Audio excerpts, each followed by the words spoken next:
I swear I'm not trying to fat shame the duck or anything, but to be honest, like the gap between the anodic and cathodic waves is much wider than you would expect for like a typical Ruhex test. Any night of heavy drinking can result in all of these.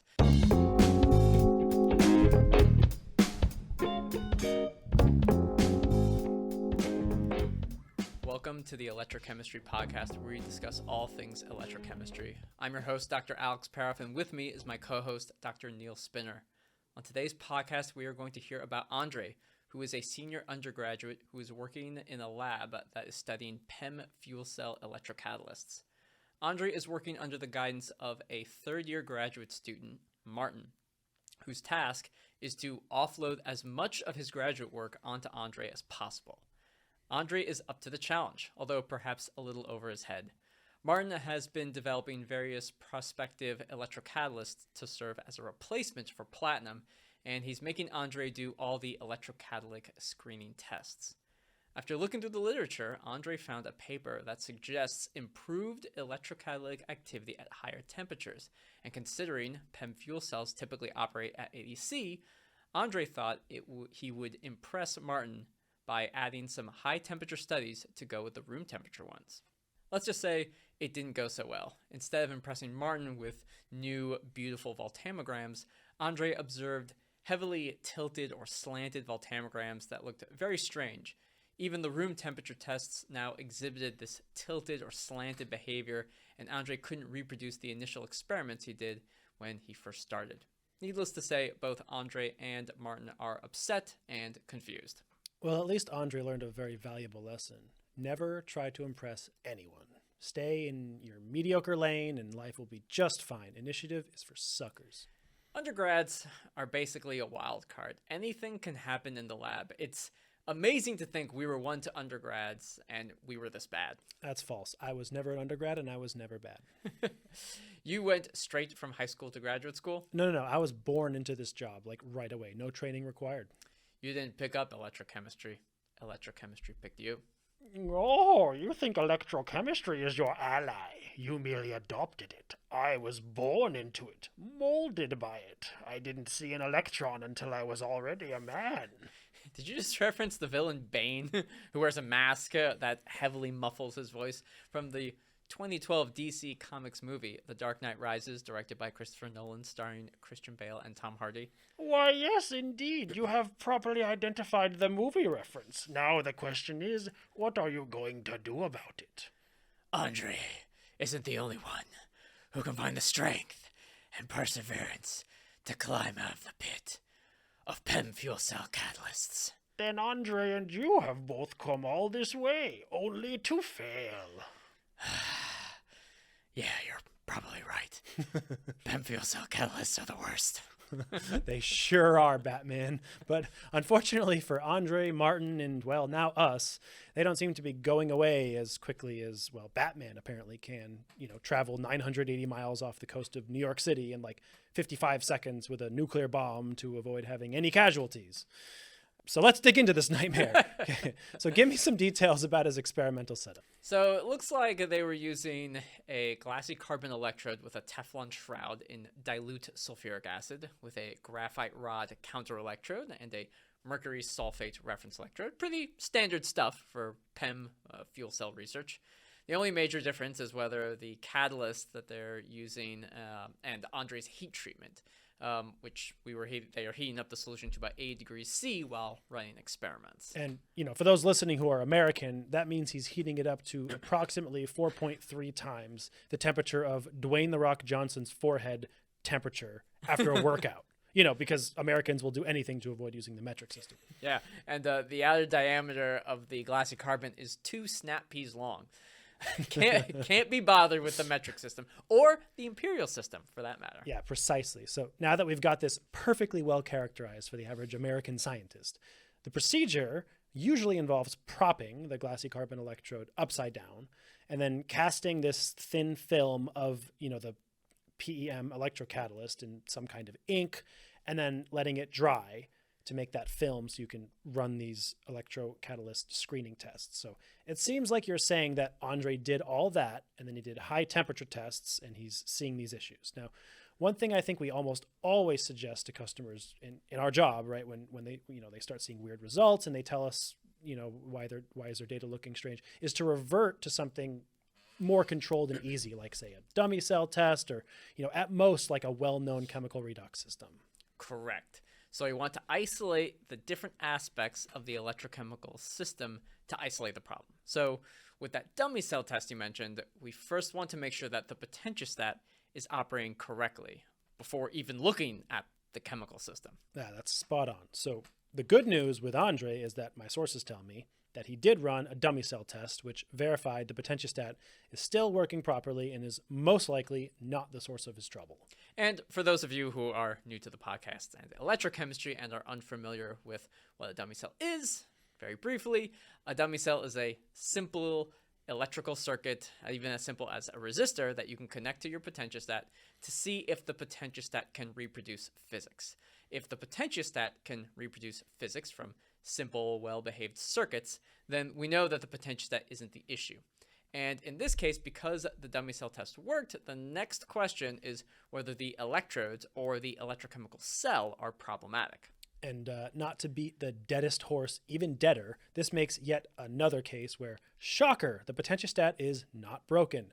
Just like every case where someone gets bad data and emails us thinking their instrument broke. Surprise, your instrument is fine. It's always the chemistry. Or the undergraduate. Or the undergrad doing bad chemistry with a perfectly functional instrument. But yes, generally speaking, and particularly in cases where undergrads are doing research, it's rare that the potentiostat is causing the issue, and usually we can point to a chemistry problem or even a user error, which usually comes in the troubleshooting electrochemistry problems. Yeah, which is why, and not to get off on another tangent, which is also exactly what I'm doing anyway, but if you're an undergrad or heck, even a graduate student, please, the first time that you go into the lab, don't immediately start trying to win the next Nobel Peace Prize. Take a few days, at least a couple of minutes if you don't have a few days, and just learn how to use the instruments, the software, press some buttons, click the things, touch the cables, get familiar with the hardware and the instruments. It will probably save you time, energy, and heartache, from user error troubleshooting issues in the future. I'm Pine Research, and I approve this message. There's a part of me that worries if the undergrads start touching all the cables and the buttons, then a user error will result in a potentiostat error, aka don't break the potentiostat. Okay, well, now you've fully committed to this tangent, so this next part is your fault. Now, this is the Electrochemistry Philosophy Podcast, where we discuss all things electrochemistry philosophy. So tell me, Alex, which came first, the user error, the potentiostat error, or the broken cell cable? In the beginning, there were electrons before humans. So I'm going to blame the chemistry first. That is where the first error occurred. But really, I have no idea. but if the electron is the error and electrons made the first people, then people made errors. So are electrons to blame or are people to blame? Is anything even real? Are electrons even real? Are people real? What am I even talking about? After taking quantum mechanics, I accept that there's a probability for just about anything. Well, given that to be the case, I would say that the most likely probability is that Andre's potentiostat is just fine, as I said before. See, this whole philosophy tangent led right back to where we started. It was totally helpful and worthwhile. Which means that there's a higher probability that the problem may be user error from Andre or chemistry problem from the electrochemical cell and electrodes. I determined that using quantum mechanics. I determine everything by quantum mechanics. Who doesn't? For instance, quantum theory tells me that since his potentiostat is just fine, he next needs to polish his glassy carbon disk free of old films and then, test it himself in one of those well-known redox systems, something like ruthenium hexamine, in a simple solution of KCl at room temperature.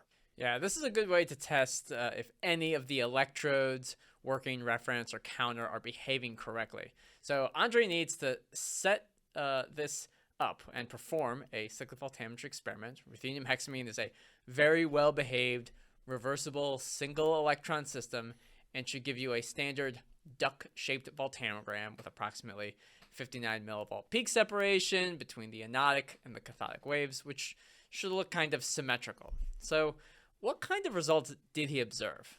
Okay, well, he did this and he got a duck, but it was like a duck that was up all night drinking and woke up with a severe hangover.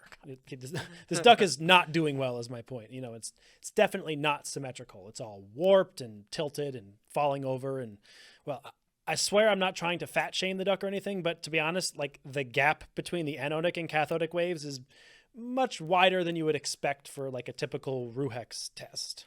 Any night of heavy drinking can result in all of these. But it sounds like the problem isn't associated with the reference or counter electrode. This hits me more as a working electrode issue. Wait, really? Because I remember from like an earlier episode of this podcast that we did talking about how it's always the reference electrode. Please explain why you would be so bold and now start blaming the working electrode instead. It's a good point. The reference electrode is usually the culprit. But if the reference electrode wasn't working, the entire voltammogram would be messed up or shifted. But it looks like only the Ruhex signal is not working. And counter-electrode problems typically manifest as a compliance voltage issue where the potentiostat isn't scanning correctly. And the working electrode, in general, is much more prone to surface contamination and defects that can cause some issues that you just mentioned. Okay, so actually what's interesting to me, based on what you just said there about the working electrode being prone to surface contamination. So I mentioned that this Ruhex test that, before he did that, he had to polish the glassy carbon disc, from residual films from his previous tests. So I suppose the next logical question would be, if we think it's related to the glassy carbon working electrode, as you said, and not the reference or the counter, and he polished it, do you think there's a chance that there's some contamination on the surface because, he just did a really bad job polishing? Maybe. That's a good point. Polishing is a very interesting practice. You're mechanically abrading the surface, physically removing layers of the electrode to produce a new and ideally clean surface. Of course, if the polishing pad or the polishing slurry is bad, or you just do a bad job polishing, that would definitely be an issue. But it's strange that sufficient polishing wouldn't produce a reproducible surface for a CV experiment. Actually, I even think a mediocre polishing job, if the electrode is mostly okay, would probably still make a, pretty good reproducible CV of Ruhex now that you mention it, which brings me back to my very first point. Andre should just accept mediocrity as an undergrad and stop trying to impress. Maybe Andre graduates. He gets a mediocre job. Drives a mediocre car, eats some mediocre food, and for the rest of his life, he's just mediocre. But Neil, maybe today is the day where Andre figures out his electrochemistry problem. Today might be the one time Andre can escape the possibility of living just a mediocre life. If only he can fix this electrochemistry problem, it will set him up for the rest of his life to be just a little more than mediocre, but not too much more because this is just electrochemistry. Wait, no. I think you're onto something here. It's not just electrochemistry. It's life. It's everything, man. I take it all back. I've seen the light. We are going to fix Andre's electrochemistry problem and even more, all his problems. Yeah! Today is the day he learns to thrive. Yeah! And you know what else? You know that sports movie where the team was losing really badly? Yeah! Yeah, well, in the locker room during halftime, the coach went in and all the players, they were like really sad and stuff because they were losing and they were so bad and mediocre. And then, you know, the coach, he said all those loud and inspirational things. Yeah! And then like the team went out and they just played awesome. They scored all the goals and they hit all the home runs and they ran all the touchdowns. Every score was in slow motion. Yeah! Yeah, well, everything that coach told that formerly mediocre team in the locker room, well, that's what I'm saying about Andre right now. Yeah, I am so amped up right now. Let's solve some electrochemistry problems. Yeah, let's do it, but maybe we should calm down just a little. I'm getting a little dizzy from all the excitement. Actually, where are we again? Deep breaths. Deep, long breaths. Inhale and exhale.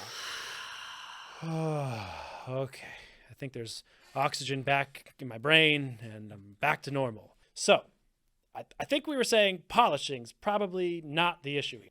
Yes. One test that we should have Andre do is to actually take a new working electrode and test it with the same ruthenium hexamine system, because Andre's electrode has gone through some heat treatment and might be misbehaving as a result. Yeah, that's a good point. So Martin, right, that is, I guess, his de facto advisor at this, at this point, he's definitely just not trusting Andre too much, even in spite of our exuberant sports ball pep talk moment just a couple of seconds ago. So Martin decided to do just that. And when he tested that relatively new glassy carbon electrode that hadn't been tested in anything else or any high temperature experiments, he actually was able to reproduce the good looking, ruthenium hexamine CV duck shape. I guess this does seem to do a couple things. It seems to isolate Andre's glassy carbon electrode as the culprit. And based on Martin's test, it seems to mean that the high temperature tests must be related to why it's behaving poorly. Yes. This suggests that the damage from high temperature testing wasn't just surface damage to the electrode, but actually damaged something that was related to like the electrode construction, because otherwise polishing would fix the problem. Yeah, that's exactly right. So without boring you too much with the details about the incredibly exciting world of electrode manufacturing, Andre's electrode is basically a glassy carbon cylinder that has like a sleeve of Teflon wrapped around it. Or you could think of it like a Teflon donut with a glassy carbon donut hole in the middle. Donuts. Oh, yeah. Now I want a donut. Oh, I never knew electrochemistry would make me so hungry. Oh, man, I love donuts. But to the point of electroconstruction. So when making this electrode, it's really important that the Teflon and the glassy carbon seal perfectly. Now, as a researcher, you always naturally assume that the disk surface is the only exposed surface, right? But what if the glassy carbon disk popped out? What if the sleeve let loose from the disk? What if the disk was recessed into the Teflon sleeve? So you can see there are some problems that can occur if that seal between the Teflon and the glassy carbon is ever compromised. Teflon has a high thermal expansion coefficient. Basically, that means that the Teflon will expand or contract quite a bit from just a small change in the temperature. There are lots of other materials with lower thermal expansion coefficients which don't change very much in size and shape as the temperature changes. So you can imagine if the Teflon expands and contracts while heating and cooling the solution, there's a good chance that the seal will be compromised. I bet this is the most likely diagnosis for what Andre is experiencing. So in the biz, we call this a leaky electrode. Now, it means that the seal around the disc is in some parts broken or loose so that electrolyte can make its way in. Now, when that happens, think about what it means electrochemically. Now there's added surface area along the side of the disc. It's also not good that it's leaking, but it's like super narrow, like a narrow little channel, which means that the diffusion is probably bad and just, unpredictable. And it adds all this capacitance and these different fluid dynamics to your system. Right, and that explains the tilt and the fat duck shape. It's coming from the resistance, the capacitance, and the strange diffusion. The tilt in the voltammogram is very indicative of resistance. Like, if you were to take a signal voltammogram of a resistor, you would just get like a straight diagonal line that obeys Ohm's law. So your voltammogram is like overlapping with this resistance, which gives you a tilt. That's wrong, actually. The duck, remember, I told you, it's still drunk from the night before. It's falling over from his drunken hangover state, and that's why he's tilted. It has absolutely nothing to do with Ohm's law. Well, I think in the future, if Andre wants to sober up his duck, he might at least need to consider getting a new electrode with a different shroud material other than Teflon for going to higher temperatures. Yeah, a lot of these electrodes are made with polymers that have a lower thermal expansion coefficient, and something like polyether ether ketone, or people call it PEEK, which basically means it's harder and it doesn't move as much, especially at high temperatures. And the downside to using PEEK is that, it's not as chemically resistant as Teflon, but then again, nothing is really as chemically resistant as Teflon, which is why it's generally preferred so much. Well, more chemically resistant or not, I think Andre might need to consider using something like Peak for now on his high temperature test, because Martin is definitely not going to be happy using Teflon electrodes that just keep getting destroyed. Ruining expensive electrodes by using them at temperatures that they aren't designed or not supposed to be used for is one surefire way to tick off your advisor. But it brings me to another point. One question that I commonly get asked about leaky electrodes is whether there's a way to repair the electrode. And usually the answer, unfortunately, is no. Yes, it is no. And I promise it's not just because we're trying to sell you more new electrodes. There is an honest reason why we simply don't recommend repair. So first is, if you polish the electrode for like a really long time, it's possible you could grind away, the sliver on the side that leaked and get to some like perfect unleaking flat surface. But it's probably much more likely that the leak goes farther down into the electrode than you can see. And so what that means is that electrolyte probably got in there too. And then that means that you could have corrosion and damage to the electrode internal components, which is going to cause you even bigger problems down the road if you decide to polish it and continue to use it. Very true. And even if the leak doesn't go all the way down to the internal components, let's just say it's a 20 micron leak. Well, you'd have to polish, effectively removing 20 microns of the working electrode to remove that leak. It would take quite a long time to use your hands and like sandpaper, along with some polishing equipment, a polishing pad and everything, to polish away that electrode material. You're grinding away both the Teflon, which is admittedly a little soft, but also the glassy carbon, which is harder. You need to keep those two things, the glassy carbon and the Teflon, both coplanar. And once you polish the 20 microns away, you need to, again, get the surface smooth and not rough, so more polishing. So long story short, it's a pain. Yeah, but on the plus side, if you do have to sit there just, mindlessly polishing for like 51 straight hours, you could watch not only the entire The Dark Knight Rises, but also Batman Begins and The Dark Knight.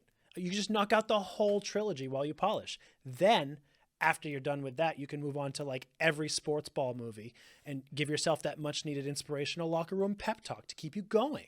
And at the end of the day, you'll be less mediocre. Yeah! Well, folks, I think this solves Andre and Martin's leaky electrode problem.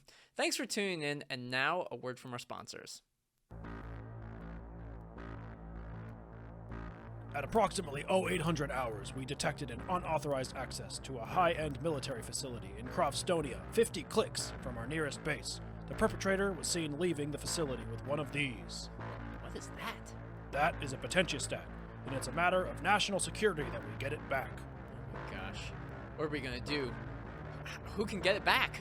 There's only one person I can think of who can track this potentiostat down. This summer, prepare for the heart-racing adventure of a lifetime. I made an oath never to do electrochemistry again. You're the only one we can trust. No, electrochemistry sucks. I'm out. Don't you get it? Lives are at risk here. We need you. The world needs you. Are you serious? I'm not like a real detective or anything. Also, how far is 50 clicks away exactly? Why can't you just use the metric system? They said you were the best. I guess they were wrong. An unlikely hero will emerge from the depths of academia. Will he answer the bell?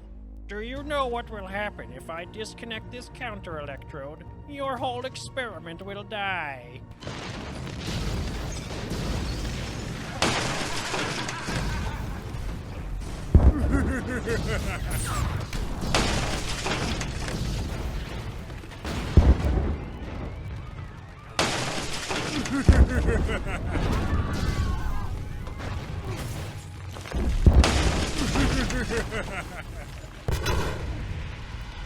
The only thing more dangerous than what he knows is what he's prepared to do. Don't worry about it. There's no current. Nothing's gonna get ruined. Just relax. But the one thing they didn't count on was that electrochemistry never retires. Emeritus back in action. Rated PG-13 in theaters this summer. Advertisement is a joke for comedy purposes and is not real, nor does it constitute an offer of any kind from Pine Research. Restrictions apply. See terms and conditions for details. Not valid in Alaska, Hawaii, any of the contiguous 48 states, or any country on any of the 7 earthly continents, except Antarctica. Contact Pine Research for details, real offers, life advice, or product quotes.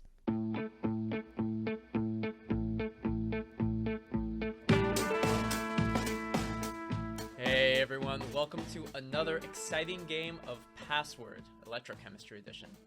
Today we have 2 special guests who are part of the Pine Research sales team, Courtney and Tim, who will be joining Neil and I for this game of Password. In the game Password, there are 4 one-word passwords that we are trying to guess. These 4 passwords also make up an electrochemical theme that we will need to guess at the end of the game. Now, because we have 4 people, we will be playing in teams of 2. Neil and I will be one team, and Courtney and Tim will be another team. Courtney and I will know the passwords, and it's our job to give a one-word hint to our teammate to help them correctly guess the password.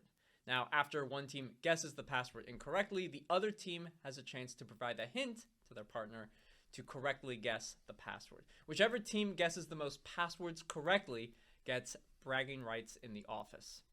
Now, because this is a podcast, to those who are listening, you will hear the password ahead of time via The password is... And then you'll hear the teams try to guess the password. All right, Tim, are you ready? I would just like to say that you said I was special, so thank you. Courtney, The are you audience heard ready? it. I am ready. You're also special. You're also special. Neil, are you ready? I am neither ready nor special. All right, let's play some password. So, Courtney, do you want to go first? I would just like to remind you, Courtney, we've played this before and we've won. Pressure's on. Got it. You got this. Yeah, wait, who won the first time? Was it? Oh, it wasn't you. It wasn't me. Was it you? Oh, I'm just making sure. I forgot. Yeah. You know. Okay, good. Thank you for reminding It everybody. was your special guests. That's right. Yes. Yeah. This is the last time you'll be guest. Thank you. Yeah. I've been kicked off. Ooh, I want to use a movie. Can I use a movie? You can use a movie as long as it's one word. Use one word of the title. The password is luge. Bobsled. The same thing. Well, you're right. There's one movie, but Yeah. it has 2 words in Right. it. Well, if she was going to use the movie title, it probably isn't. Why am I giving you? What? I'm not on your team. Keep going. You whatever. Yeah. Well, no. So clearly, I'm also thinking things. Uh-huh. And I'm thinking there's clearly a movie reference for that. Yes. But Courtney's original question was it could only be one word, so she pivoted. She was going to say something else. So I'm going to say Jamaica. That's what I would have said. No. That's what I was Okay. going to say. I'm thinking the same thing that you are. Do Obviously. you see where I was Yeah. going with that? I see where you're going with I that. was gonna say Okay. Cool Runnings. I mean, that's Of course. had to be right. Right. It seemed like. I'm trying to think about what's a good because. So Bob says clearly it's Alex Bob's. came up with the passwords without thinking about the clues to get Oh to no, the I password. got hints, but Yeah. I have to now. I have hints. I already have like a whole list of hints, but they now need to be related to what Courtney said Yeah, for it to that's be right. more effective. Courtney's You didn't ruining tell everything. me the hints. See, Courtney's ruining the whole game. Is the point? Is what it is, right? Or maybe we're just better. Well, that's for sure. Yeah. All right, I'm gonna give this a shot. Sled. But she said bobsled. I mean, like there's so many ways to go with this. Like I'm gonna say 1,000 words and see how your faces react. Like it's like winter. This is like Winter Olympics or sled or like downhill skiing. Like winter. This the theme. Okay. You know. So, but which of those words is the password? Like how much? You know what I mean? I don't know. Downhill. Is downhill one word? Yeah, it is. Oh, okay. No. You can go down a hill. That's 2 words. That's right. But you can go downhill skiing, which is Also 2 words. I think you know where I was going, and the moment I said it, I'm like, that's 2 words, That's 2 as, words well. as well. Oh, Okay. that was really funny. You can ski down Hill, hill. which is multiple words. 3 words. Right. or you can downhill ski, which is 2. And that There whole- you go. Okay. That whole okay. sentence was like 14 words. You know what? So Okay. I am ready for my next clue. Ice. That helps so much. I know. Because we weren't already thinking about winter Ice. Olympic sports. Thank you. Yeah. The sports that's the issue. That was more than one word. Courtney. Bobsled, but not just the bob type. Right. Also the sled. Yes, the non-bobsled. And also ice. As if it wasn't clear that it works on ice. Right. Right. Well, I mean, they work on snow. That's true. Really? Yeah, I guess so. Well, a sled does. Does it? I believe Does it work downhill? Say snow. I You believe didn't say snow. So why are we Bobs. focusing on that?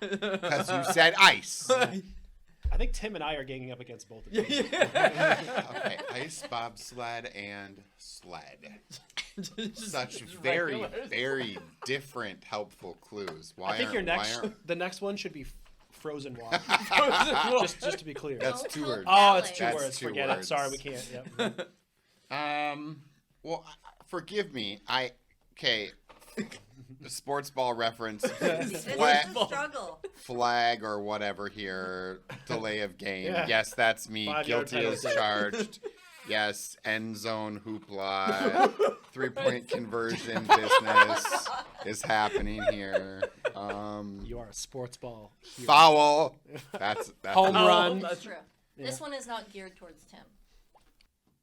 Olympics. No. Okay. I think. I do have an idea, but All maybe right. you're So hopefully this hint helps. Person.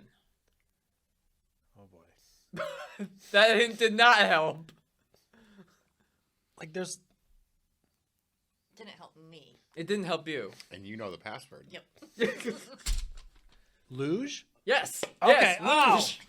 All right, good. Because yeah, that made sense because bobsled is when the people are sliding down, and a luge is when it's like a person that's One just person sliding On down ice. down. on ice. ice. Yeah. All right, you two. You get one. I don't know what other. You get one. Okay, and so in your defense, I don't know what other word you would. That's a very obscure sport. Yeah. Yeah. Oh, I I was mean, gonna use fast.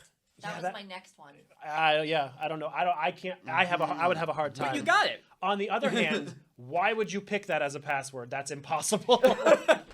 The entire time I was just seeing Cool Runnings in my head. Yeah, And I was- I'm going Yeah. through frame by frame Jamaica, Olympics, like tea. John Candy? Is it Candy? Why would they go the bobsled route with Candy? I was stuck on Cool Runnings for the first 3 as Candy well. has Yeah. nothing to do with that. We're in a separate game now. John Candy. John Candy's in Cool Runnings. He's the coach of the team, right? Yeah, Yes. Interesting how your brain works. Earl Blitzer. don't- I've seen the movie once or twice. Is that because it came out in 1941? And you know what? No. Back when films were Films were good. back when programs were good. Programs. All right. Okay. We're So, not helping this game. Okay. So I should go. So How many words have we done? One. We've done one Okay. word All right, good. so far. All right, One good. word. Okay. Plenty to edit. Yeah. That's All fine. right. The password is in. Out. If I'm following the theme, it's like outside, outdoors, winter. It could be the opposite in, like it could be like he's getting, you say like west, it's east, something like that. I'll say doors. No. Like outdoors. Okay. Opposite. The opposite of out, maybe? She can only say one word. Yeah. Well, let's say Unless one it's word. downhill skiing. I do what you're doing, which I'm using words and talking and watching their Yeah, faces, watching their faces, exactly. which your listeners cannot do, but I have the benefit of doing. That's correct. Yes. They're your listeners too, Tim. You're part of this. Oh, thanks. That would I'm- be inside. I guess is the word in? Correct. Wow. That's correct. That is so. That's a very hard. That is crazy. Yeah. But Yeah. but you got it in two. Yeah. So there you have it. Well, It took you're us really good 45 at this minutes to game. get luge, and we got we got the we word got in like in 10 seconds. Wow. Sorry, mine. Okay. Yeah. No. It's Oh, okay. that's funny. All right, so Courtney, you're starting now for password. The password is captain. Rum. Yeah, we're back in the Caribbean now. That's the reference that comes to mind. Rum. The next clue is sled. I'm just going to go with alcohol. No.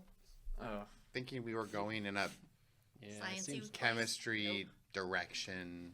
This isn't about chemistry. I don't. Yeah. Who cares about chemistry? All right. Because like when I looked at the password, when I created the password, I had like an idea of it, but like, oh, your hint. I'm throwing a wrench. Totally Yes. was a wrench in that. What hints I would have provided. All right. Pirate. Oh gosh, so it was Pirates of the Caribbean. I already know the I mean, You already know. No. It's it is not impossible. we have two words crazy. in Yeah, that's passwords. It's fine. We haven't even guessed the Sorry, third I'm word, so and now you think good at this game. you're playing 12D chess over here. He's like, I know next game's theme already. This guy. I'm hair God. flipping you. wow. Okay. This is. All right, focus. All right, so it could be like Captain Jack Sparrow from the movie, but that doesn't. Way more than one word. Well, Yeah, that's- you know that you're. So, pirate, rum, like pirate booty. Is that a? That's also 2 words. I know, but I'm just talking, and none of these words are the guess. It's the right word. Then it's my guess. In and luge. Don't even worry about those right now. Okay, well, I'm trying to I play. mean, if you want to. I'm trying to out Tim over here, coming up with the theme. You're gonna out Tim. Please I get know. in line. Pirate and rum. Caribbean. No. Not the movie. Okay, maybe not. Morgan. Tim just smile. Morgan. Oh, but that conflicts with what I think the theme is. But I'm not gonna worry about Okay, that right okay. now. I'm gonna go with Captain. That's correct. Ah, That is Captain correct. Morgan. Yeah. Captain Morgan Rum. Captain of Yeah. the ship is perhaps a pirate. Yeah, I understand it now. And then when And you now I when you got said it. rum, I don't drink any alcohol, so I'm just like, oh man, I feel like if I was almost gonna say daiquiri, but then I'm like, no, that wouldn't be the password. Daiquiri. Yeah, Alex would not come up with daiquiri. Pair a non-electrochemist into this game. Yes, yeah, which is good. I think it We makes love it it. very Yeah, exciting. well, it's messing Alex up, which is hilarious. We're all Just into definitely- diversity here, Exactly. clearly. All right, so, so- luge, in, and captain, and now the last one. Who goes? Where are we at now? I think Courtney go first. I don't want you. I You can do it, Courtney. The password is Larry. Name.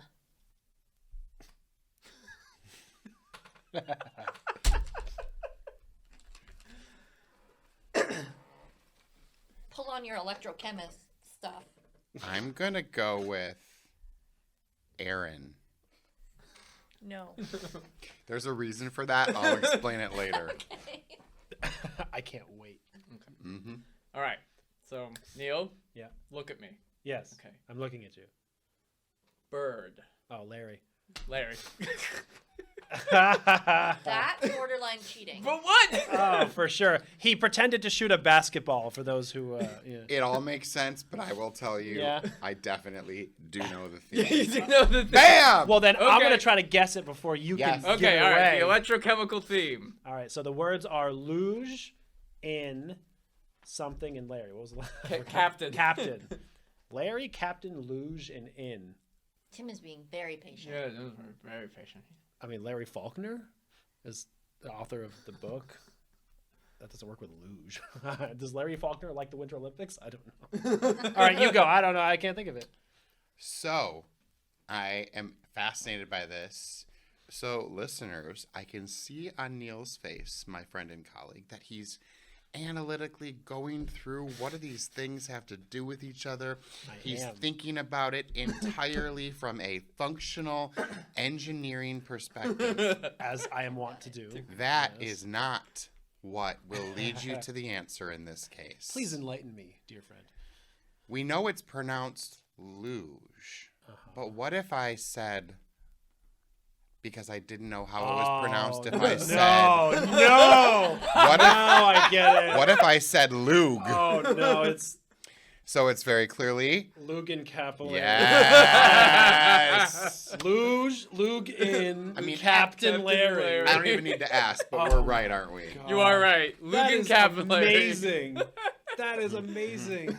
So it Oh, happened gosh. after the second clue because I'm like, what on earth Lug in. could a luge have anything to do Yeah. with the realm of electrochemistry? And it was very apparent, like, after just a few, circuits fired that I'm like, Yeah. oh, Yeah. this is not about the luge as a sled at all. Yeah. It's because it sounds like lug or lug. Yeah. Lugin. Lugin. Got it. Yeah. And then Captain threw me. Yeah. Cat, because it's cat. And the reason I said Aaron, let me explain, because Oh. everyone's like, why on earth Aaron? You Clearly, kinda knew. okay, Lugin, Yeah. Captain Larry. Clearly, I hear it now. Larry's the word, but I would Yeah, say Captain Aaron. Aaron. Like I was Yeah. thinking it was yeah. very loose. But Larry, well done. And for the other inside scoop, I know why Alex came up with these set of words, which I will give away as a sneak peek. It probably isn't in. Is it in this episode? It'll be like maybe 1 or 2 episodes after this. I think. Okay. So whether we edit this part out Yeah. or not, we have a funny ad where we did this, basically these set of words in a goofy little thing. We reference a guy named a luge captain named Larry. Yeah. Love You it. didn't pull that together. I did not, which I'm now Wow, disappointed he in even had- myself. That was I'm fun. just saying, you and I. So you've won both games now that we have played, and you're never Yeah. coming back. No, that was great. At least you got the Larry Bird reference. I was like, how am I gonna yeah. get Larry? I'm just like, if I do By this and say cheating. bird. Oh, he totally cheated. Yeah, Cheated. it's fine. Yeah, but I didn't hear any. This is a game of password charades. You didn't hear that part I of didn't it? hear I that mean- part. Yeah, I mean, Courtney and Tim still won. that's true. Legit. But it's like, Tim's whose line super is it good. anyway, where everything's made up and the points don't matter? That's Correct. true. True. So I'm going to assign 1 million points for that. yeah. That's What? right. Okay, great. Yes. Love it. Great. Well, awesome. Thank you all for joining, and stay tuned for the next episode of the Electrochemistry Podcast.